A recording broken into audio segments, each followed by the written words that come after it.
आपकी स्क्रीन पर ये रहा, ये रहा, ये रहा, ये रहा, ये रहा। देखिए क्वेश्चन कहता है कि बताइए अभी हाल ही में भारत का 101वां रामसर स्थल के रूप में किसे चुना गया है? Which site has recently been designated as a India's 101 Ramsar sites. अब तक हम लोग पढ़ रहे थे कि भारत में टोटल 100 रामसर साइट्स है। यही पढ़ रहे थे ना, अब तक हम लोग क्या पढ़ रहे थे कि भारत में 100 रामसर साइट्स है। और 100 नंबर का रामसर साइट्स कौन बना था? जयप्रकाश नारायण बर्ड सेंचुरी, जो आपका बलिया उत्तर प्रदेश में है। लेकिन आपको बता दूं कि अब हमारे देश में 101 रामसर साइट्स हो चुके हैं और 101वां यानी कि 101 नंबर का रामसर साइट्स कौन बना है? तो ग्लो लेक, जो अरुणाचल प्रदेश में है। यह अरुणाचल प्रदेश का पहला और भारत का 101वां, अरुणाचल प्रदेश का पहला और भारत का 101वां, अरुणाचल प्रदेश का फर्स्ट और इंडिया का 101 नंबर का रामसर साइट्स बना है। कौन? तो ग्लो लेक, जो आपका अरुणाचल प्रदेश में है। याद रखना भी बहुत आसान है। ग्लो बोलते ना, तुम्हारा चेहरा बड़ा ग्लो कर रहा है। फेरम लवली लगाते हो क्या? ठीक है। लैक्मे क्रीम लगाते हो क्या? तुम्हारा चेहरा बहुत ग्लो कर रहा है। ठीक है, तो ग्लो से याद रहेगा ग्लो लेक, जो कहां पर है? आपका अरुणाचल प्रदेश। ठीक है, तो यह भारत का 101वां रामसर साइट्स बन चुका है, याद रखना। ठीक है, रामसर साइट्स क्या होते हैं? रामसर साइट्स का मतलब होता है कि ऐसे वेटलैंड्स, वेटलैंड समझते हैं? वेटलैंड्स का मतलब होता है गीले इलाके, जैसे कोई तालाब, कोई झील, कोई झरना, कोई नदियां। तो जो गीले इलाके होते हैं, गीले क्षेत्र होते हैं, दलदली क्षेत्र होते हैं, है ना, तो जो भी वेटलैंड्स होते हैं, गीले इलाके होते हैं, जो इकोलॉजिकली सेंसिटिव होते हैं, मतलब जैसे मान लीजिए कोई नदी है, कोई तालाब है, कोई झील है, उसके आसपास बहुत सारे पेड़ पौधे, पशु पक्षी, फूल, है ना, और अलग अलग टाइप्स के वेराइटीज के बर्ड्स, काफी अच्छा बायोडायवर्सिटी मेंटेन है उस वेटलैंड्स के अगल बगल, प्राकृतिक सौंदर्य से लैस है, तो उसको रामसर साइट्स डिक्लेयर कर दिया जाता है। तो भारत में अब 101 रामसर साइट्स हो चुके हैं और 101वां रामसर साइट्स और अरुणाचल प्रदेश का पहला रामसर साइट्स बना है ग्लो लेक। ठीक है, ये आपको याद रखना है। अब इसके बारे में थोड़ा बेसिक डिटेल जान लो, बेसिक प्रोफाइल। तो ग्लो लेक ये कहां पर है? अरुणाचल प्रदेश में है, जो भारत का 101वां रामसर साइट्स बना है। अच्छा, ये अरुणाचल प्रदेश के किस डिस्ट्रिक्ट में है? तो लोहित डिस्ट्रिक्ट में है। लोहित एक नदी का भी नाम है, जो ब्रह्मपुत्रा की सहायक नदी है। तो अरुणाचल प्रदेश के लोहित डिस्ट्रिक्ट में आपको देखने को मिलेगा। लोहित डिस्ट्रिक्ट के किस कस्बे में आपको देखने को मिलेगा? तो उसका नाम है वाकरो कस्बा। ठीक है, कस्बा माने होता सेमी अर्बन, उसको कस्बा कहते हैं। तो वाकरो आपको कस्बे में, सेमी अर्बन एरिया में देखने को मिलेगा। तो अरुणाचल प्रदेश में एक डिस्ट्रिक्ट है लोहित डिस्ट्रिक्ट। लोहित डिस्ट्रिक्ट में एक सेमी अर्बन एरिया है, कस्बा है, जिसका नाम है वाकरो, वहां पर। और वहां पर कहां पर देखने को मिलेगा?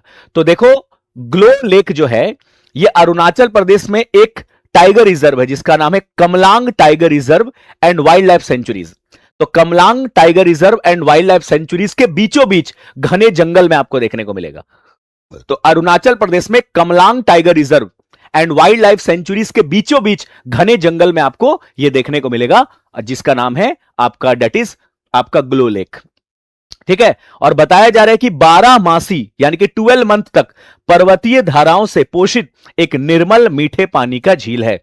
तो ये एक मीठे पानी का झील है, जिसमें पानी का फ्लो साल भर रहता है। हिमालय पर्वत का ग्लेशियर पिघलती है और उसी से, ग्लेशियर पिघलने से 12 महीना इस झील में पानी बरकरार रहता है। मीठे पानी का झील है ये, sweet water fresh water lake है ना।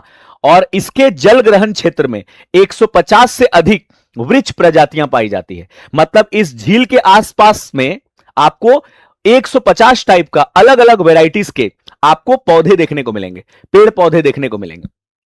और 49 टाइप्स का आर्किड प्रजातियां देखने को मिलेगी। आर्किड प्रजाति का मतलब होता है, आर्किड प्रजाति का मतलब होता है कि ऐसे छोटे छोटे पौधे, ठीक है, जिसमें बहुत खुशबूदार फूल होते हैं। ऐसे छोटे छोटे पौधे जिसमें बहुत ही खुशबूदार सुगंधित फूल होते हैं, फ्लावर्स होते हैं, उसको आर्किड, आर्किड कहते हैं। क्या बोलते हैं? आर्किड। तो इस पूरे के पूरे ग्लो लेक में आपको 150 से ज्यादा अलग अलग पेड़ देखने को मिलेंगे, अलग अलग नाम के, अलग अलग वेराइटीज के पेड़ पौधे देखने को मिलेंगे। और 49 आर्किड प्रजातियां वाले पौधे आपको देखने को मिलेंगे, जिसमें काफी खुशबूदार फ्लावर होते हैं। मुझे उम्मीद है आपको बहुत अच्छे से समझ में आ गया है इसका बेसिक प्रोफाइल। ओके, चलिए तो भैया मैंने कहा वेटलैंड्स क्या होते हैं? वेटलैंड्स का मतलब होता है आर्द्र भूमि। आर्द्र भूमि का मतलब ऐसे क्षेत्र, ठीक है, जैसे झील, जैसे तालाब, नदी, दलदली, कोई मैंग्रोव, कोई लैगून, कोई खाड़ी, कोई जलाशय, कोई बाढ़ वाला क्षेत्र, जो आसपास प्राकृतिक सौंदर्य से लैस हो, जिसके आसपास आपके झील, झरने, तालाब वो तो हो ही, साथ ही साथ उसके आसपास अलग अलग प्रकार के पेड़ पौधे, जीव जंतु, पशु पक्षी, अलग अलग टाइप के पूरे बायोडायवर्सिटी मेंटेन हो और इकोलॉजिकली सेंसिटिव हो, प्राकृतिक सौंदर्य से लैस हो, तो उसको हम लोग बोल देते हैं कि वो वेटलैंड्स है। ठीक है, वो आर्द्र भूमि है। ठीक है, अब भारत में टोटल कितने रामसर साइट्स हो चुके हैं? तो भारत में टोटल 101 रामसर साइट्स हो चुके हैं और पूरे एशिया में सबसे ज्यादा रामसर साइट्स वाला स्थल हो गया है भारत में। भारत एक नंबर पे है रामसर साइट्स के मामले में। सबसे ज्यादा रामसर साइट्स पूरे एशिया में भारत के पास है, 101 रामसर साइट्स। और सबसे ज्यादा रामसर साइट्स आपको तमिलनाडु में देखने को मिलेगा, 20 रामसर साइट्स। और उसके बाद आपको उत्तर प्रदेश में देखने को मिलेगा, जिसमें उत्तर प्रदेश में 13 रामसर साइट्स है। ठीक है, याद रखना। और देखो रामसर साइट्स के संरक्षण के लिए, यानी कि इस वेटलैंड्स के संरक्षण के लिए, इस गीले इलाके जो आर्द्र भूमि है जिसको वेटलैंड्स कहते हैं, इस आर्द्र भूमि के संरक्षण के लिए क्या हुआ था?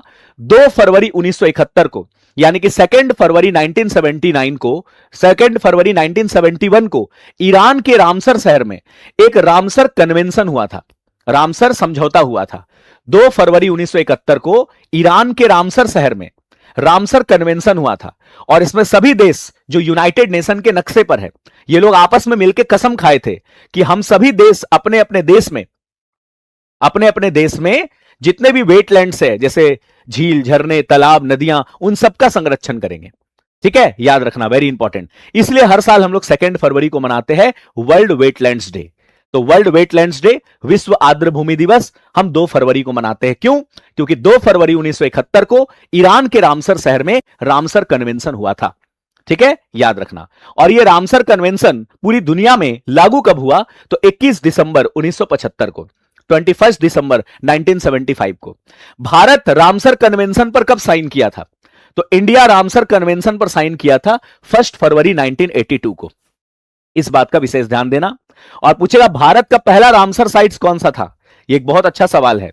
अगर सवाल ये पूछा जाए कि बताओ भारत का पहला रामसर साइट्स कौन सा था, तो भारत का जो पहला रामसर साइट्स था, ठीक है, वो कौन सा था? चिल्का झील।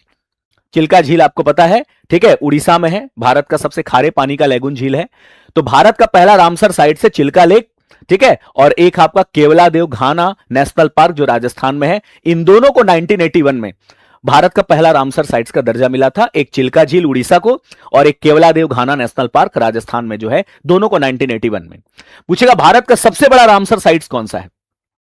भारत का सबसे लार्जेस्ट, भारत का सबसे बिगेस्ट रामसर साइट से पश्चिम बंगाल का सुंदरबन नेशनल पार्क 2019 में, याद रखना, वेरी इंपॉर्टेंट। और सबसे छोटा रामसर साइट्स कौन सा है? तो वो हिमाचल प्रदेश के रेणुका में है। 2005 में ये रामसर साइट बना था।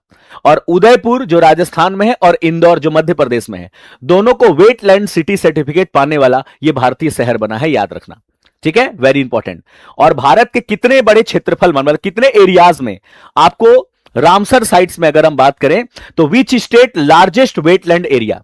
वेटलैंड एरिया के मामले में सबसे बड़ा क्षेत्रफल किसका है? राजस्थान का है, करीबन 34,000 स्क्वायर किलोमीटर, यानी कि भारत के कुल क्षेत्रफल का 22% हिस्सा वेटलैंड्स की कहां पर है? आपको गुजरात में देखने को मिलेगा।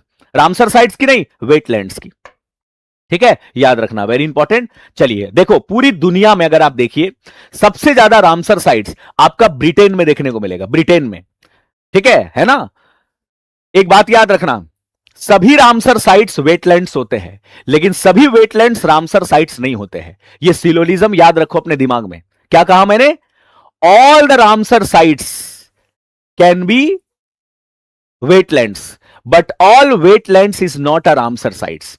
सभी गीले इलाके रामसर साइट्स नहीं होते हैं, सभी नदियां, झरने, तालाब उस रामसर साइट्स नहीं होते हैं, लेकिन सभी रामसर साइट्स कोई ना कोई गीले इलाके यानी कि वेटलैंड्स जरूर होते हैं। इस बात का दिमाग में रखिएगा। ठीक है, ओके। चलिए अब देखिए, सबसे ज्यादा रामसर साइट्स आपको ब्रिटेन में देखने को मिलेगा 176, 2 नंबर पे आपका मैक्सिको 144 और 3 नंबर पे भारत है, भारत में 101 रामसर साइट्स है। पूरी दुनिया की बात करें लेकिन एशिया के पॉइंट ऑफ व्यू से बात करें तो एशिया में जो हमारा 49-50 देश है उसमें सबसे ज्यादा रामसर साइट्स आपको भारत में देखने को मिलेगा 101। 2 नंबर पे आपका चाइना 82 और जापान में 53 रामसर साइट्स है। तो इस बात का विशेष ध्यान देना, भूलना नहीं, वेरी इंपॉर्टेंट, सुपर इंपॉर्टेंट है। ठीक है। और रामसर साइट्स का दर्जा भारत का कौन सा मंत्रालय देता है, अगर यह सवाल पूछ ले तो बताइए। एनीबडी कोई जवाब दे सकता है? नेहा मोदी जी, एडी तिवारी जी, सपना जहां, सालू, गौतम, सिटी, श्रीवास्तुति, पायल कनखजूरा, एलेस, शिवन, बताइए भारत में रामसर साइट्स का दर्जा कौन सा मंत्रालय देता है? यूनेस्को मंत्रालय है। ठीक है। किसे किसे लोग रहते हैं यहां? अरे बताओ, इतना तो एक्सपीरियंस हो गया। बताइए कोमल, सोनू शर्मा, नहीं पता, मीनू, ओ माय गॉड। अभी हम आंसर देंगे ना तो आप बोलिएगा ओहो हमें पता था सर। अरे ministry of environment and climate change, ministry of forest, environment and climate change. क्योंकि रामसर साइट्स वगैरह ये सब नेचुरल प्लेसेस होते हैं ना, रामसर साइट्स वगैरह तो नेचुरल प्लेसेस होते हैं, और नेचुरल वाली सारी चीजें कहां चली जाएंगी? Ministry of forest, environment and climate change. और इसके मिनिस्टर कौन है? कौन है? चंदन सर? नहीं, भूपेंद्र यादव। कौन है? भूपेंद्र यादव, जो आप कई बार पढ़ चुके हैं। यह हुई बात। रामसर साइट्स का दर्जा कौन सा मंत्रालय देता है? तो ministry of forest, environment and climate change. लेकिन इसको अधिकार नहीं है देने का, इसके ऊपर एक बाप बैठा हुआ है, यानी कि ministry of forest, environment and climate change के ऊपर भी कोई है। यानी कि ministry of environment and climate change Bharat में किस स्थल को रामसर साइट्स मिलना चाहिए, उसका सारा रिपोर्ट वो पता है किसको सौंपता है? स्विट्जरलैंड के ग्लैंड में, स्विट्जरलैंड के ग्लैंड में, जहां पर IUCN का हेडक्वार्टर है, international union conservation for nature, मैंने पढ़ाया था। तो स्विट्जरलैंड के ग्लैंड में IUCN का जहां हेडक्वार्टर है वहां पर रामसर सचिवालय है। रामसर सचिवालय नाम का एक कार्यालय है, ऑफिस, जिसको इंग्लिश में बोलते हैं Ramsar secretariat. Ramsar secretariat, Hindi में बोलेंगे रामसर सचिवालय, इंग्लिश में बोलेंगे रामसर सेक्रेटरिएट। तो इस रामसर सचिवालय के द्वारा रामसर साइट्स का दर्जा दिया जाता है। तो ministry of forest, environment and climate change ये रिपोर्ट भेजती है रामसर सचिवालय को कि ये स्थल है, इसको रामसर साइट्स का दर्जा मिलना चाहिए, और जब ये अप्रूव कर देती है तब रामसर साइट्स का दर्जा मिलता है। समझ गए? तो विश्व स्तर पर रामसर साइट्स का दर्जा कौन देता है? तो रामसर सचिवालय। रामसर सचिवालय का हेडक्वार्टर कहां है? तो स्विट्जरलैंड के ग्लैंड में है, और यहीं पर IUCN का भी headquarter, international union conservation for nature. समझ गए? और भारत में कौन सा मंत्रालय देखता है रामसर साइट्स को? तो ministry of forest and climate change. बस कितना आसान है ना? वाह सर। चलिए आगे बढ़ते हैं। अच्छा, इस बार जो हमने 2 फरवरी को वर्ल्ड वेटलैंड्स डे के रूप में मनाया था, ठीक है, उसका थीम क्या था? आर्द्र भूमि और पारंपरिक ज्ञान, सांस्कृतिक विरासत का उत्सव मनाना। ठीक है, इंग्लिश में बोलेंगे wetlands and traditional knowledge celebrating cultural heritage. तो इतनी बातें आपको याद रखना। इस बार 2 फरवरी को जो हमने वर्ल्ड वेटलैंड्स डे मनाया उसका ये थीम है, भूलना नहीं है, वेरी इंपॉर्टेंट। ठीक है, चलिए याद रखना। और बाकी ऑप्शंस को आप देख लो, ऑप्शन से आपको बहुत कुछ याद आएगा। तो ये तो 101 नंबर का रामसर साइट्स बन गया है, glow lake Arunachal Pradesh. 100 number का रामसर साइट्स बन गया जयप्रकाश नारायण बर्ड सेंचुरी, जो बलिया उत्तर प्रदेश में है। इससे पहले 99 नंबर का रामसर साइट्स बना था शेखा झील बर्ड सेंचुरी, अलीगढ़ उत्तर प्रदेश। उससे पहले 98 नंबर का रामसर साइट्स बना था छारी थांड वेटलैंड्स कच्छ गुजरात में। और उससे पहले 97 नंबर का रामसर साइट्स बना था कौन? तो पटना बर्ड सेंचुरी एटा उत्तर प्रदेश। ठीक है, तो ये सब ऑप्शंस के माध्यम से मैंने आपको रिवीजन करा दिया।